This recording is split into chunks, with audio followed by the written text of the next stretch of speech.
All criticism, attack, insults, and judgments vanish when we focus attention on hearing the feelings and needs behind a message. The more we practice in this way, the more we realize a simple truth. Behind all those messages we've allowed ourselves to be intimidated by are just individuals with unmet needs, appealing to us to contribute to their well-being. This is the TTL Podcast. We want to teach you tactics to better understand and lead your technical organization. Grounded in our extensive experience leading teams and organizations, both large and small, and guided by the best research available. Hello, and welcome to another episode. This time, we're going to tackle a bigger and a meatier topic. Actually, that's kind of scary. Let's not do that because that's kind of too much given the meaty topics we've already tackled. So we're going to tackle a hopefully somewhat smaller, manageable topic, metrics. That's small, isn't it, Mon-Chaio? Absolutely. There's nothing really to talk about for metrics. You just measure them and you go on your way, right? Yeah. And the best metric probably is lines of code. You've got these command line tools. They've been around for years, KLOC tools, and you just run that on your code base and day after day and you count the numbers and it's all happy. But all joking aside, where these things come from is that you have a CTO, an engineering manager, a CEO, and they'll start asking questions. And I think they're fairly reasonable questions, which are things like, how do I know if my team is working at peak efficiency? Or how do I know that my technical organization is spending the company's money well? That's a fairly reasonable question. And what ends up happening is that we very quickly move towards a thing that we believe we can measure that we think answers that question for us. And I want to say, I think, Mon-Chaio, that I don't think that that works well. What do you think? I would agree. And let's step back for a second. You mentioned metrics, but we're not really talking about metrics, capital M metrics. We're specifically zeroing in on a subset, right? What some people might call dev efficiency metrics. Or the DevX that became popular recently, or the space metrics that became popular recently. But we're not really going to talk about them too much because we don't think the point is those metrics. Right? Absolutely. And so regardless of what you call them, I think the questions that you mentioned around what your CEO or CTO asks, I think that's what we want to dive into. And that's the pertinent problem space that we want to observe.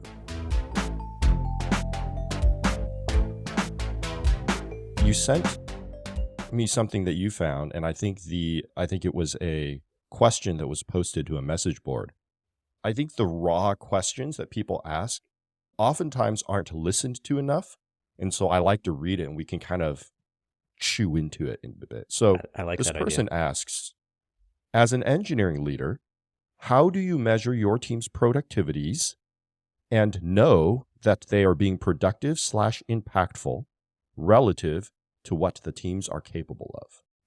Why I wanted to read that question verbatim is I think that raw question is more similar to the questions that you often hear asked by CEOs and CTOs, or honestly, maybe not even. Maybe they ask a question in a different way that tries to imply the contents of the question. And often I feel like the answers that they get don't have credibility to them in answering that type of question. They immediately jump to the next level around, oh, well, there's all these DevX metrics that we want to measure, or there's this space paradigm that's useful for measuring engineering organizations and how effective they are. Would you agree? I think so. I think you're right. What I see in the question is that the person has a need.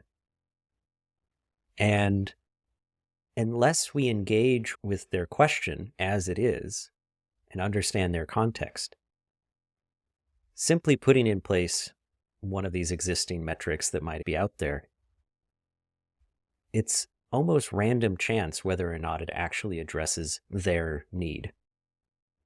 And so in some ways, it's like being blinded with science. Like, oh, there's this thing, it's been studied and it shows certain results. but that doesn't say that it answers the question they actually posed. And so Right. I think that this is really interesting because now we can actually get into what is the question they posed. Well, let me start with some of the responses in this thread. And this is not to pick on these people who give responses. This is because these are responses that are very similar to most of the responses that I hear when this question is asked. So, for you listeners, imagine if you are your CEO and CTO and you do want to know, hey, I'm spending $2 million a year on my engineering team. Am I getting value out of them? How do I know? Maybe if you're a CEO, you're not super technical. And so, you're like, I don't know how to measure this. Maybe if you're CTO, you feel like you're too far removed from the days of writing code and you don't really understand how modern code is being written and want to know, are there efficiency or effectiveness gains to do? Can I improve process? Can I spend more money elsewhere? And imagine you ask this question and the answers you get are like such. If they're meeting their delivery commitments and they're productive enough, I wouldn't worry about it. Or I've started saying that all these fancy things don't work without deeper leadership infrastructure, quote unquote. We want to measure goals or performance or get autonomy or anything. It's like buying a dishwasher. If you don't have electricity or running water, it doesn't make sense. Now, these are seasoned engineering leaders, and I think that they do have a point. I actually think that what they say is very relevant. Sorry, that's not the right word. I think what they're saying is correct, but I don't think it's relevant to the question, at least not the first level of the question being asked. The way I've thought about this before is that their responses are not responsive to the question. In previous episodes, we've mentioned things like TDD for people, right? I think that might have just been the last episode that we talked about, or starting with why, or a lot of these other ways of expressing curiosity and being in a learning mindset. And I would say that those answers to the question does not express a learning mindset. But sometimes you can't blame them because I don't think the question itself expresses a learning mindset. Right? Yeah, I think that is an aspect of this, is that the immediate reaction that I have as being someone who's sometimes subjected to these measures and these arguments of, I need to know exactly what you're up to and how much you're producing to know if I can get you to produce more for me, is I immediately feel fairly defensive. I feel like this isn't going to go anywhere good. I'll start working overtime and I'm gonna start having more controls over what I do.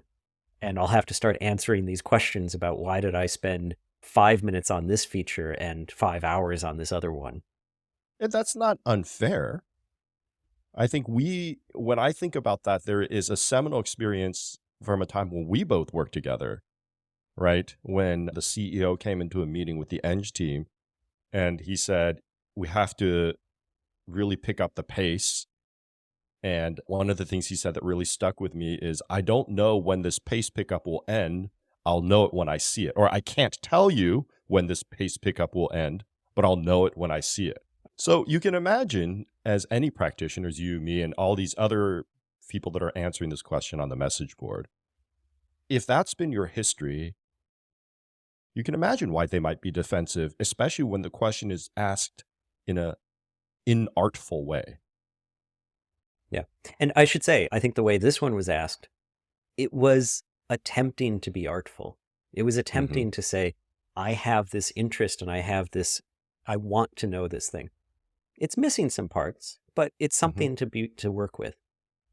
Sometimes you don't even get the question, you just get the demand. Right, absolutely. That's the demand of, I have this new metric for you, optimize it. Let's start going through the particulars of this question, because I think there's something there. We don't have the person who opposed it, so we can't know what they were thinking. But I think, Mon-Chaio, you've been in similar situations in the past, similar roles in the past, where you might end up having to ask this question. Do you think we could do a role play where you try to be that person and we try to uncover what is going on and how we could fulfill your needs? Ooh, that's interesting. Yeah, let's do that. This is not the direction I thought this episode was going to go in, but I like it. Let's give it a shot. We can always edit this out and rewind a little bit and try something new. But all right. Yeah. So if we're going to do role play, perhaps I am the person. I will play CEO man, and you can play Eng executive leader man. Does that sound reasonable? Give that a shot.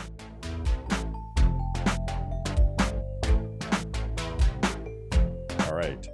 Perhaps I come to you, Andy, and I say, Andy, I'm getting pretty antsy. Our next round of funding is coming up, and I want to make sure that we're really crushing it so that we can show our investors that their money's being spent right. Can you tell me, is our engineering team up to snuff? Could we be doing more? Could we be doing more with less? And is there any way you can measure that? Are you feeling a little worried that the investors aren't going to believe that we're kind of spending their money? The investors maybe, but also for myself. Okay. Right? Okay. What I see is we're bigger than we were 6 months ago. We've doubled the size of the team. And I don't think we're moving twice as fast. In fact, sometimes it feels like we're shipping features slower than ever. I feel like I asked for a feature to come out. Let's say it was sending out an email every time an order is late. And I feel like that's something that should be done in an hour. And I'm often told, it takes 2 or 3 days. And I'm certainly not seeing that when I'm talking to my buddy over in startup, Zealand. He seems to be moving really fast. And I see his app updating every day. And he's always bragging about how great his engineering team is. And I'm just wondering, are we behind? I think what I'm hearing is that you're disappointed in the rate at which you see us putting new features out there. So from the time that you ask to the time that you see it, you're disappointed in the time that you're getting there. Is that right? I think that's part of it. But even if I was happy with it, how do I know whether it's best, right? Like, we want to be the best. Right. I didn't come into this starting a company to be second or third, right? I want to crush my competition. And I feel like I can only do that if my Eng team is the best of the best. Mm-hmm. So how do I know they're the best? That's a really good question. And what do you think you would be seeing to tell you that they are the best? I don't know. I'll say right now, I have to admit, I'm in a similar position. I don't really know when I hear that what to point to, because it is such an open question. But I'm interested in exploring with you what it might mean for us to be the best. I think maybe we can pause on the role play here, because I think we've gotten to a very interesting juncture that perhaps we can dive into. I think we've gotten to a space where people might feel uncomfortable. So maybe this is a question we should explore. Is measuring, is my engineering team the best, quote unquote, whatever that means? Yep. Or the second unstated assumption, which is this group of people possibly the best, again, quote unquote, the best that these group of people can possibly be? Yes. So that is a very important thing. And what I was trying to work through on that was I was doing a couple things. One was to reflect back to you what I was hearing, as well as your emotion about it, so that you're worried or you're concerned, you're frustrated, and the particular thing that it was that I was hearing that you're frustrated about. And the reason I was doing that was, one, to make you believe that you're being heard, that I'm taking you seriously, because I was trying to. And the other one was to see if what I believe about what you're saying is matching with what you believe about what you're saying. And you corrected me a few times, which was excellent. Right. And then on that question about best, I felt uncomfortable about that. And I think I fumbled it a little bit, but I was trying to tell you that I'm not sure how to do that. I don't know. I'm uncomfortable about it, but I was willing to explore it with you. And now, to me, one of the things that's important here is that we actually have that conversation. And so I want to ask you, how did it feel from your perspective on the role play of having someone ask those questions and kind of give a little bit of a challenge as well? I think it felt good to hear that you were engaged. Unlike some of the answers that we've heard delivered in the past, it didn't feel like you were immediately jumping to, I don't know. This is unmeasurable. Have you ever read that book, Measuring the Unmeasurables? You know, there's a psychology studies that he says you can't measure people's product X, Y, and Z, right? Jumping to that doesn't really work. And so you didn't, right? You Mhm. engaged with curiosity. I liked that as my role played CEO. I would say putting myself in that role, a frustrating part may have been, hey, Andy, I hired you, or maybe we're co-founders and I'm the non-technical side, you're the technical side. I feel like I have all the answers from the marketing perspective or whatnot. And now all I'm asking you is something that I feel like is very reasonable that I demand, for example, my salespeople, right? I give them quotas. I set, huge goals for them. And I know if they're like crushing those goals or not. Maybe I was a salesperson in the past. And so Mhm. I can count the number of conversations you have. I can count lead times, all of that stuff. And yet, when I ask you about engineering, your supposed expertise, you're not giving me any of that. Yes. So I I'm think not that's speaking to part of you in my the same frustration. language. Absolutely. And I should say, that's where I was trying to take it, is to understand what is the language that you want Hmm. so that I can start talking to you in that language. Hmm. And so Well, hopefully in our relationship, we would have gotten to this a little bit sooner than like we've got a 100-person dev team, but you are where you are. exactly. And sometimes, I brought up in my role play this idea of we're twice the size we were 6 months ago. We're moving slower than ever. Sometimes you don't get to these conversations because of the euphoria of early dev teams. And it's only when those issues start to show up that people start getting uncomfortable and thinking, I need control. And how do I Right. get control? I start measuring. I start getting people to justify what's happening. I can't remember where I read this first, but I've seen it written in numerous places. So I don't think that attribution is necessary. But there's this concept of like explore, expand, extract, which you've probably heard of. Mm-hmm. These three stages that a company operates in, where when you first go out, you're doing experimentation to try to find where you need to go. And then, the second stage is more experimentation. The third stage is you know what you're doing and you just have to extract as much value out of it as possible. Yep. I often think that perhaps CEOs or companies in general are very euphoric in that explore stage. Their teams are usually smaller. Experiments usually happen more rapidly. And in the explore stage, it's not really a great idea to develop a lot of platforms or to develop tool chains, or one might say CI/CD. I don't necessarily believe that, but what you're trying to do is you're trying to move super fast in a direction with or without technology, with or without tooling. Yep. And so for the leader of a company, that might sound very akin to what they understand. And then as a company moves into the explore phase, they're starting to settle down, Expand. or sorry, when Yep. it moves into the expand phase, they're starting to settle down, they're starting to try to scale, and it feels different, right? And so I would say when you get there, often that's when these conversations start to come because it feels different and it just doesn't feel the way it felt before. Yeah. And there is another way of talking about the concept, very similar. I think there's some nuanced differences to it, which is commandos, infantry, police. If you want a less militaristic one, it's pioneers, settlers, town planners. And the idea there is very similar, that in a commando phase, it's kind of anything goes. You do what it takes to get that objective. Mm-hmm. In the infantry phase, now you're trying to organize a much larger group. And it all comes down to logistics. So like armies move on logistics. So at the infantry phase, you're working on those logistics and things will feel much more plotting if you're looking at the same scale, if you're looking at the same way of thinking about progress. And then if you get to the town planner phase, it feels like nothing changes. If you've ever watched a city and you looked around and you're Mm-hmm. like, I can return to this city in 10 years and I know where everything is. And I think that's going to be an important thing, where this conversation about how do I know that we're still effective, it's context dependent. The answer will change. And so, in fact, you should expect this question to come up, even if you're already providing a view into this. It may be that you've entered a new phase or a different dynamic, and the way you need to answer it now has changed. I like that. I like that a lot. I think we've explored why this conversation might come up and when it might come up. Maybe we can explore now the nuts and bolts of these asks.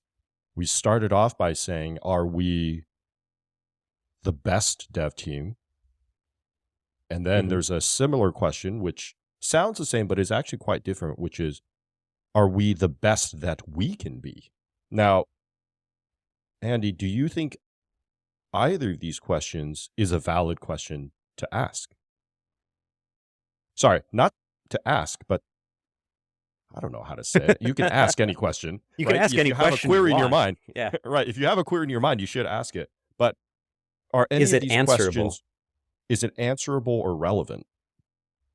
I would say it's one of those things. The value of a question can be in the exploration of it. Quite often you see this in research, where the value of a hypothesis or the value of a theory that's put out there isn't necessarily the theory itself, but it's the process you take to try to understand it. And so I would say there is a danger in sometimes imposing these. I don't believe that there is a way of answering either one of them, because there's so much about unknown. You could say, compare us to another group. Are we comparable to X? Are we comparable to Y? But are we the best? That's an impossible thing to answer. That assumes that people, I think there's an underlying assumption that I chafe against, which is it assumes that people are in some ways mechanistic, or it assumes that the software development process is mechanistic. It would be similar to asking, are you the best sales team? That's an unanswerable question as well. You didn't get that sale, but the best sales team would have. I'm going to analyze that a little bit because I said it, but there is actually something interesting in that. If someone's going to say that, they have an expectation in their mind of something better than what they're seeing. And the conversation needs to be around that. What is that expectation? Let's get that stated. And if it ends up getting to a point where they're just disappointed that we didn't get that sale, that's great. Then we can understand that people are disappointed. Great, I'm disappointed too we didn't get that sale. And I think that's part of it, is getting to that point where you can kind of pull apart where someone's getting an emotional statement and getting one that's kind of a critical statement, not critical in the bad sense, but critical in terms of critique. But what do you think? What do you think about this statement of the best software team or our best, working at our best selves? I think those are interesting questions, to your point, to explore. And I can see why somebody would want to know that. I do believe that best is difficult to define, but I think if we go to the next stage, that might pose an interesting discussion point, which is often you can't define best. And so if you remember in my role-played CEOs example, I mentioned I have a buddy who works over in Startup Z who seems to be working really fast, right? They seem to be getting features out all the time. So maybe that's the next thing we should tackle. And you mentioned it a little bit. What about comparison of teams? Is that ever valid? And if so, how would we go about doing that? I would say, once again, there is validity in it. And you go about doing it by having the discussion about, let me think about this. My gut reaction is, I don't want to be compared. I don't want to be compared. But why? Because I'm afraid that I'll be found lacking. And I think that's it, is one of the things that we need to have in these discussions is making sure that it doesn't turn into a stick to beat people with. If it's a comparison, you could say, when I'm learning by reading the writings of Kent Beck, or learning by observing a YouTube video where someone's doing some programming, I'm essentially doing comparison. I'm comparing what I would do with what I'm hearing them doing. I think the difference there might be that you go into that with the concept of they know something you don't, and that's why you're watching the YouTube in the first place. And perhaps you even believe, and I would certainly say that often that's how I go into it, that they are quote unquote better than me at the thing that I'm watching them, right? You rarely go in to watch YouTube videos and you're like, I'm there to laugh at these people who are obviously worse than me. So that may be a difference. You already have ascribed that they have, one, information to give you, and possibly that, two, they are quote unquote better, whatever better means. And so your mindset is different in that comparison. And so I think, though, that gets to a valuable principle for these kinds of discussions, which is that if we're coming up with some way of very clearly defining what the CEO is looking for or what the CTO is looking for, we also have to take into account the other stakeholders, the other people in the group that are going to be in some way affected by this or using that information, and jointly designing with them as well what this thing is. Because if they don't believe it, if they don't believe in that idea, it's not going to go very far, I believe. And so if it comes up, say we continued the role play conversation and we got to a point where what you're really concerned about is this turnaround time on features that have been identified to be key for a particular sale that's coming up. And that's really what got you going. I'm just making that up. And it turns out that the product managers don't agree with you. And the lead engineers don't agree with you. They're not going to be interested in what you want out of that, which is that they start optimizing towards that they start moving their practices to get that number lower and lower or higher and higher, depending on how the measure is done. And so that they need to be brought on board as well to kind of have this agreement that, yeah, this is an important concept in our world. I agree with you. And I think as we talk through it, there will probably be this theme of jointly, not just CEO, CTO, but within the entire org, helping to construct metrics together by understanding everyone's point of view. I think in my experience, I have seen a lot of tactics being brought to tactics brought to bear against this question.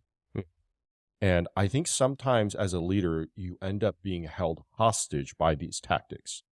So, and the problem is that they are unable to truly express the feeling that they have as they're being nitpicked into examples, or nitpicked is the wrong word, as examples are being drawn out of them. So let me use the example you gave. So as we went through the role play, I might have definitely said, yeah, absolutely. The number of features from conception to delivery is really slow.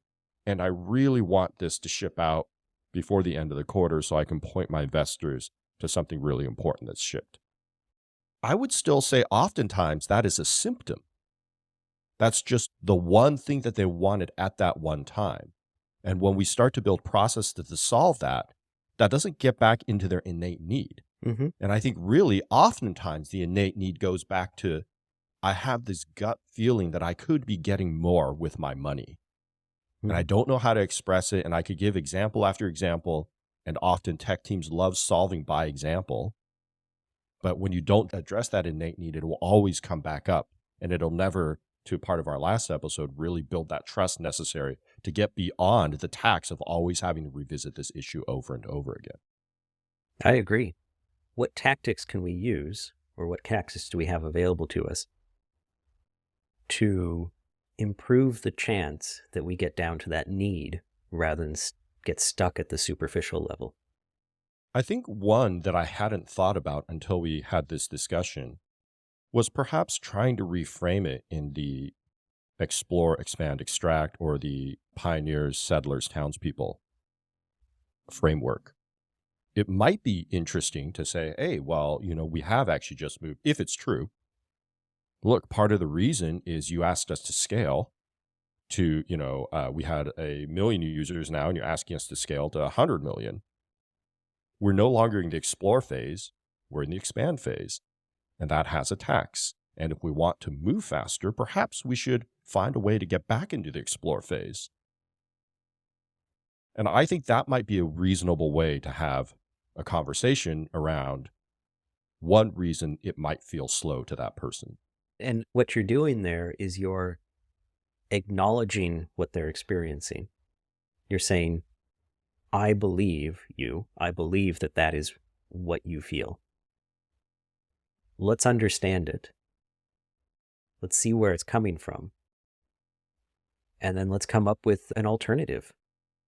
Because we might say from the engineering standpoint, well, we're trying to go from 10 million users to 100 million users. The entire architecture needs to change. So yeah, we're rewriting everything because the way that you wrote it when it was in your garage, it doesn't work anymore. And to write it the way we need, it needs all of these components that distribute the load out in all this manner to make it so that we can cache everything. And it just takes us a long time to coordinate all of that. But what I hear you saying is that that's not the part you're actually concerned about. You're concerned about, can we get product market fit on this new feature? If that's the thing that we really are concerned about, let's come up with another approach for that feature. I think an interesting thing that comes to mind that's definitely worth discussing is as you're engaging through these conversations, there's an element of trust that has to exist. And we've talked about the types of trust before, but here is an area where I think these conversations come up a lot where the CEO oftentimes has a specific lack of trust. And sometimes that's warranted and sometimes that's not. And I think the lack of trust is around trust of knowledge. He or she does not feel that their eng leader perhaps has the knowledge that other eng leaders have.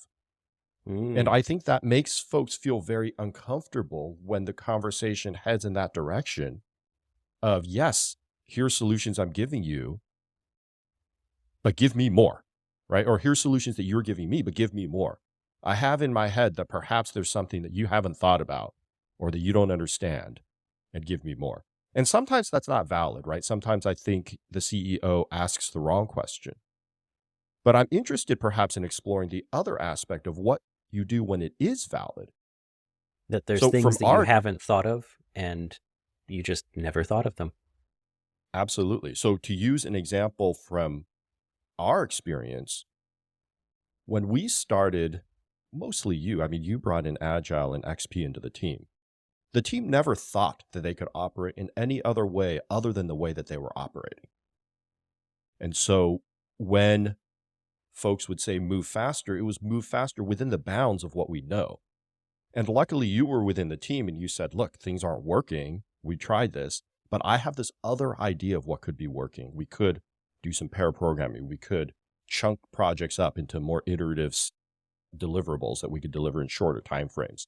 And weirdly, this was back in the early 2000s. I've seen teams nowadays that come up with the same problems, right? Where you have engineers that really don't know how to iteratively chunk up work or don't know how to work collaboratively. And so there's absolutely possible knowledge gaps within your team that your team isn't even aware that they have, or ways of working that they aren't even aware they can do. So if you're the CEO and you have this gut sense that that might be true, but you're not an expert, so you don't know the details of it, and you have a team which is fairly convinced that they know how to do engineering, how do you get past that? So I'm going to say we're talking to the engineering leaders, not the CEO in this podcast. I'm assuming that we're not talking to many CEOs out there. Right. I'm actually assuming at the moment we're not talking to many people out there, but we looked at our stats. We've got 8 listeners at the moment. That's great. And so I'm going to say you're probably going to be the person in the position where you feel your credibility is being questioned. And that's hard. Because your initial reaction, almost certainly, is to become defensive and to tell the CEO, you don't know what you're talking about. You can't measure those things. And just leave me alone. I know what I'm doing. And that won't end up with the outcome that you want. This is going to be the hardest part, is learning that reflection in action, it's called, to notice your reaction, take a beat, come up with a reasoned response, and I'm going to give you a formula that you can use, which will be really hard to produce. I expect that. And it's to say, yes, you're right. And then you find something in what they've said that you can agree they are correct about. And that starts the conversation. And from there, you kind of have to now continue going with the curiosity, but you got past your initial defensiveness. But starting with the, yes, you're right. It's really hard to do. I think that is a good tip. It kind of gets back to some things we've talked about previously around believing that other people have information that is correct and useful, right? And when other people say stuff, it's an opportunity to learn something you don't know. And that doesn't mean that they're right, but starting with a you're right and finding something that you can agree they're right about gives you the space to learn. And perhaps when you do that learning, you will learn, well, they were wrong. Well, they were right about that little point, but they were right wrong about that the little rest point. of it.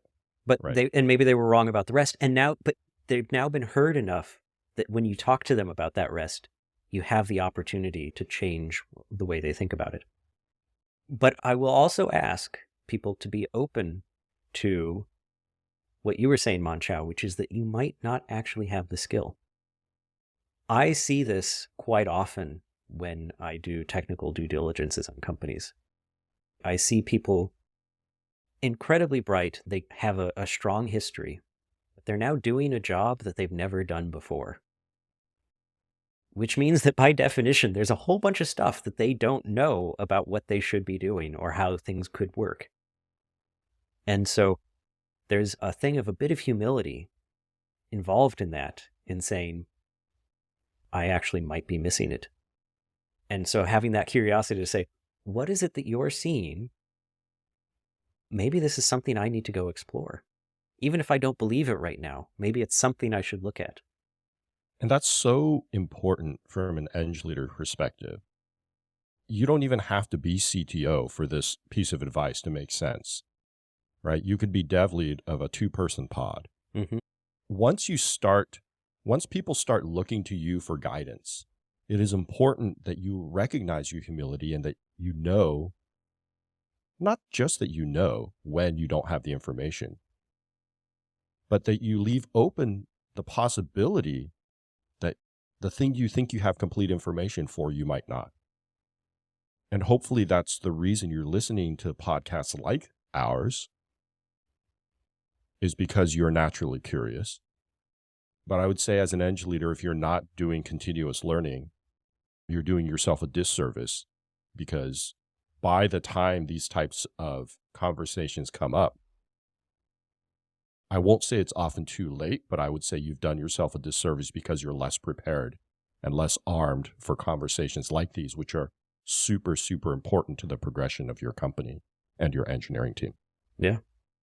If you were encountering this situation, what are approaches that you would use? How would you try to finagle it into something that grows yourself and grows the team around you? I think some of the things that I would do, we've already stated, right? I think making sure that you and the other person are speaking the same language is super important. The meaning of the words, what does it mean to be the best? What does it mean to be effective? That sort of thing. And sometimes agreeing on a framework like explore, expand, extract can help that. Because when you agree on a framework, then that puts you in the same state where you can say, oh, but don't you think this is explore? Without having to really dive into the nuance of the specific project or the specific context or the specific instance. It's a shortcut for helping make meaning, right? I think we often like to say on this podcast, all models are wrong, but some models are useful. I think finding the useful model to center a conversation on is super important. Absolutely. I think we've touched on also trying to dig into not just the symptoms, but the actual underlying need, which is very, very, very difficult. Because oftentimes that underlying need is a distrust of you, the eng leader, in some way. I need to know that I can trust you're feeling the same thing I'm feeling. Mm-hmm. I need to know that you have the same values around that eng team has got to be efficient and effective. And also, I need to trust that you have the skills within you to be able to action on that. My buddy Ahmed over there, he seems to have a CTO, which is well attuned and has their eng team running tip-top efficiency. So I need to trust that you're that for me. And I think those are uncomfortable situations. And I think you've presented some specific things you could do, like starting with the "you're right" concept, but also just that concept of being curious and understanding that you need to build that trust. And we have a whole episode, our previous episode, on how you build trust. Go give that a listen. Hopefully some of the tactics there help you. And then I think the third thing about having humility and understanding, you may not know what you don't know. And are you, not just in that particular instance, but in general instances, really thinking and learning enough to fill everybody's gaps, right? Everybody has gaps, no matter how much learning you do. Are you doing that? And are you seeking out different opinions, not just ones that reinforce the way you think? In this particular example, you might offer to your CEO, "Hey, your buddy Ahmed over there for Startup Z, I would love to talk with Ahmed and see what he and his CTO are doing that might be different than what we're doing here." I actually love that because it opens up so many avenues. It opens up that curiosity. I want to go see what they are. But it also opens up a potential relationship that now you two can learn from each other. And you may find out things that you'd never heard of before or thought of before. I actually watched that happen today. A consultant friend that I work with, talking to the CEO of a company, said, "I know a few other people who are in the situation you're in. Would you like me to introduce you?" And the relief that the CEO showed on his face when he got asked this, it was just like he was so thankful that he was being given kind of a lifeline to learn from someone else and see. One of the people had been described as he's been in that same industry for about 30 years. That he was like, "That is amazing. That would be so good for me. Thank you." And I think that's what you want, is when someone is pointing out that there are others out there that you can learn from, that they themselves trust, take them up on it. There's no downside for you. There really isn't. Talking to people that you might not normally talk to, right? You might not normally like to talk to CEOs because they always ask these questions which you think are irrelevant or difficult or whatnot. You want their point of view because it's important for you to understand that mindset of people that, archetypes of people that you're going to want to have to interact with in order to do the best that you can in your role. The other part is interacting people that are like you, right? But perhaps have different points of view. And I think that's really difficult too. I see this a lot with eng leaders who are told, "Hey, we have some people on our board that are VPs of engineering somewhere else or CTOs somewhere else that could really provide value." And sometimes the answer is no, they can't really provide value, right? They're from an old stodgy company. Maybe that's why they're sitting on the board of this particular thing. They were brought in by a VC company because they have a lot of experience or whatnot. But I think being open to the fact that they have some information to give you, or at least to their point of view, I think is important. It's interesting. I can't remember whether we were talking about it or I was talking to someone else about it, but we were laughing. Whoever this was I was talking to, we were laughing and saying, there's a lot of bad podcasts out there. And there's a whole podcast series that you could do just based on listening to other podcasts and critiquing what they're saying. Even when I listen to a podcast where, for the most part, I'm rolling my eyes and I'm thinking, man, what is this person talking about? Has he even read this paper? Has he read that paper? Has he worked in an organization? I would say very, very rarely do I ever come out of it and I say the entire thing was bunk. There is 0% that I learned from that person's conversation. True. Very often there's a nugget somewhere. Oh, I didn't think about it that way. I don't believe that, but I don't know why. Let me go read some more and think about that. And so I think that mindset is always really important, especially so in the case that we're talking about now, because that mindset is super important in the cases where you're so defensive, where you feel like you and your ideas and the foundation of the way you believe engineering should be done is being ripped apart by one of your closest partners in business. I think that's right. That practicing that empathy, practicing that curiosity wherever you can, so that when it does come up with one of these partnerships that in your day-to-day life is really important, you're already practiced in how to inquire and how to be vulnerable and how to find what they're saying that you can agree with. That it does take practice.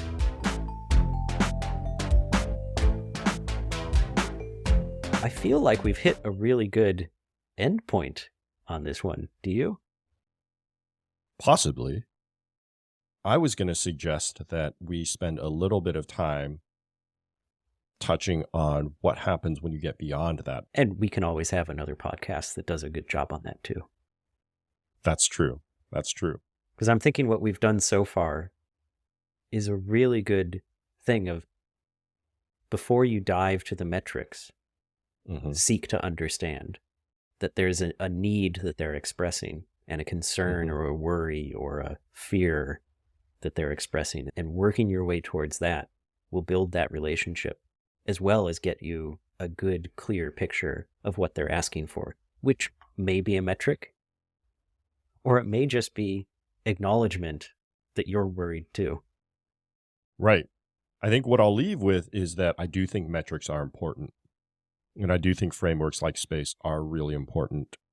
That's not for this episode, but there is a need to measure what eng teams are doing. But until you've done what we've talked about in this episode of really establish what it is that the person is asking for, those things will not make, I think, a difference in the key parts of trust building with that person. Yeah, I think you're right. It wouldn't build the trust with that person. It probably wouldn't answer the question that they really have, because you don't know what it is. And it would just be wasted effort. So absolutely, have the curiosity to find the thing that they're actually interested in. And then, if it turns out to be something that needs to be measured, we'll talk about that another time. Sounds great. Well, hopefully you all have really enjoyed listening to this episode. We've enjoyed talking about it. We'd love to hear also your war stories. Have you, as eng leaders, had challenging asks around measuring the productivity of your engineering teams?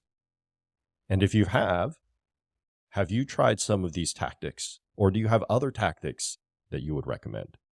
Always interested to hear your thoughts, as well as other topics that you would like us to touch on.